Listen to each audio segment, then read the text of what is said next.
Tales from the Ribble Valley by Cornelius MacManus and George Hull. A Noble Poacher. Joe Hardy, he never were born at all. He walked straight out of a Sunday school boot, did Joe Hardy. This modification of Topsy's famous declaration was spoken within the shadow, almost, of Myton Church. The Joe Hardy referred to was a young joiner, who then adorned that part of the country. His virtues were many, and his vices were unknown. He was a singer in the church and a teacher in the Sunday school. It was even said that he had never been known to swear, not a real, right-down, earnest swear, such as an ordinary mortal resorts to when his temper is too sorely tried. Still, Joe Hardy was not altogether a hero of the storybook kind. He was not one of the good-for-everything young men who are so universally loved in fiction, and so universally despised in real life. Joe was just comfortably good, and still not so saintly that his neighbours couldn't associate with him for fear that they would look bad by comparison.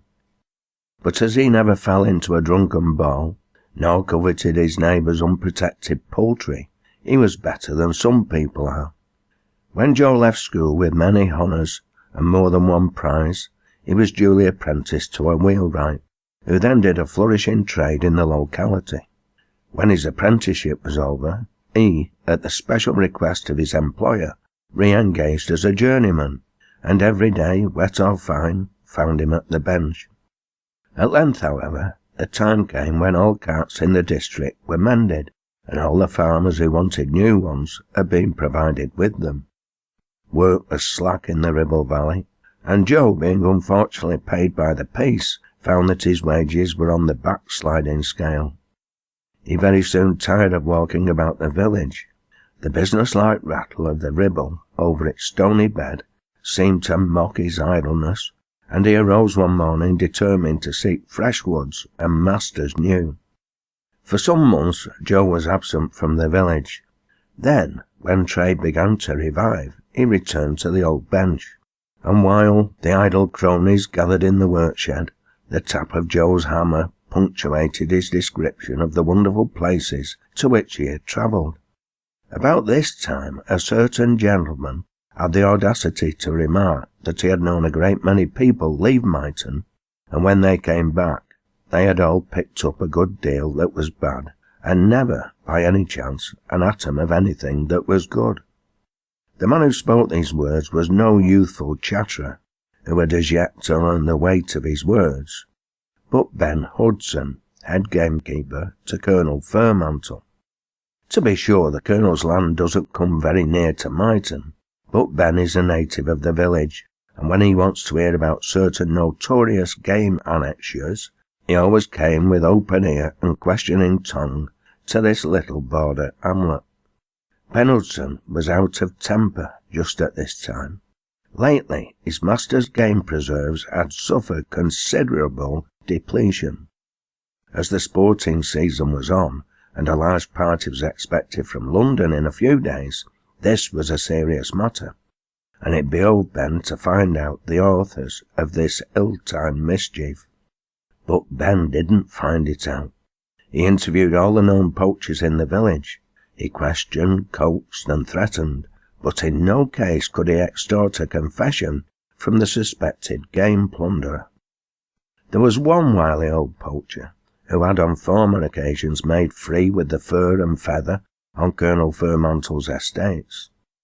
He happened to hobble into the inn kitchen while Ben was there, and the keeper, being persuaded that he had at least a hand in the job, even went so far as to ask the old poacher what he would take to leave the district for a time, to take a holiday for the benefit of his health until the shooting season was over. Bless you, Ben," said the old fellow with tears of laughter in his eyes. "I wish I were as bad as you'd take me for, but I've been laid up with rheumatic now for a 6 week. I've never had nowt to do with lifting your brids." Further investigation confirmed the truth of the old man's assertion. He was, for the time being at least, a cripple, and thus his alibi was easily proved. Still the game kept going, and as voluntary migration is not common amongst this species of the animal kingdom, it was clear that someone was assisting in the transfer. Ben Hudson stayed all night in the woods and patrolled the highways by day. The policeman, here, as in most country places, a sort of deputy gamekeeper, went sniffing about the village street to detect, if he could, the smell of game cooking in any of the cottages. The roads out of Myton were watched. Further on, by the Colonel's estate, no tramp carrying a bundle was allowed to pass without examination. Still no game was found, and still it was disappearing. The Colonel was a man of fiery temper. He reversed the proverb and usually spoke twice before he thought once. He never came down, excepting in the shooting season. His estate, though small, had long had the reputation of enclosing the best stock preserves on the Lancashire-Yorkshire border. Now that they threatened to be empty before a gun was fired over them, their owner was furious beyond measure. He asserted that the keeper and the policeman between them were disposing of the game.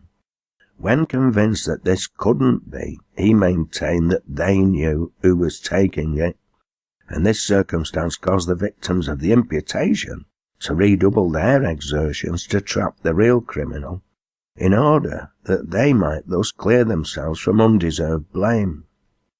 Still the poachers remained undetected, though the time for the great shooting party was drawing very near. At length the Colonel, full of wrath, declared that he himself would ferret the matter out, and night after night he went out into the woods. On these excursions he was armed with a bludgeon, and was accompanied by a big dog, while a force of police and game watchers waited in ambush ready to rush out in a body the moment they heard the Colonel's warning whistle. The third night the Colonel missed his dog, and retracing his steps found it laid on the ground, dead, poisoned. This proof that the enemy was at hand filled him with frenzy rather than fear, and he rushed madly in and out among the trees, running against more than one trunk in the darkness of the night. Halt! The voice was close to his ear. He could almost feel the breath of the man who had uttered the word. Don't you blow that whistle, sir, because if you do, you'll be a dead man before the watchers hear it. You're liable to go as sudden as that dog did. You can't see me, but I can see you, and I can bring this gunstock down on your head before the whistle gets to your mouth. Why, you infernal scoundrel, it's you that are taking my game. I won't say no to that, but I will say this, that I never took a hare or a pheasant or any other game away from its rightful owner in my life, and I never will. This sounded like a contradiction to the Colonel, and he rejoined in hot blood, I'm not going to parley with you. I don't need your threats. No, and I don't heed yours, squire, but I've a bit of a right to speak as I am speaking. What right have you to steal my game? Steal's a harsh word, squire, steal's a harsh word.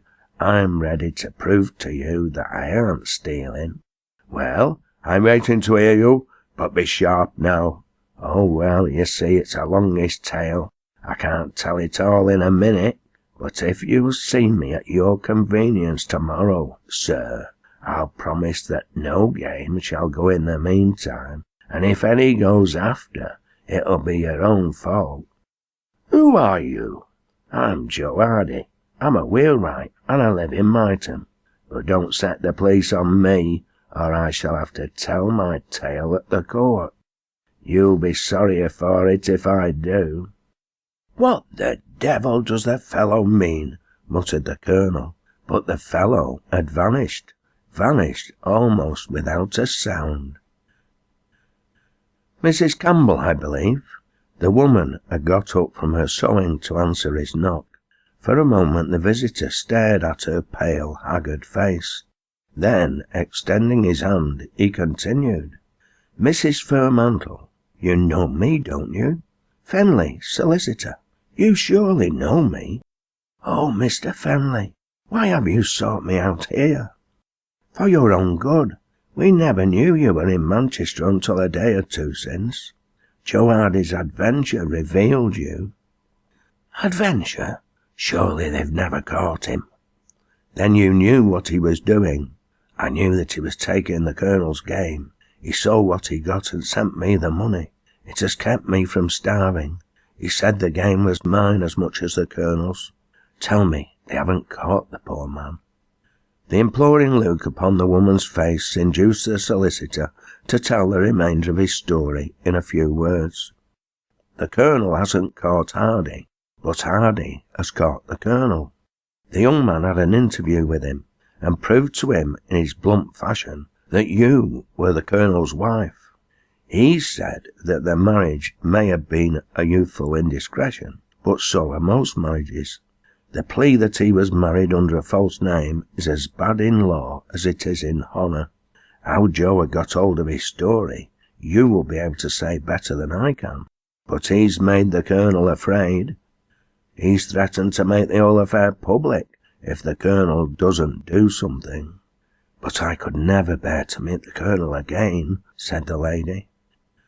It seemed as if all the years of suffering were summoned up in the look of anguish that passed across her face as she said these words. "Oh no, he sent me here. His own solicitor mustn't know the secret, it seems, to offer you a settlement of £300 a year to keep the secret. Thank God, and thank Joe Hardy."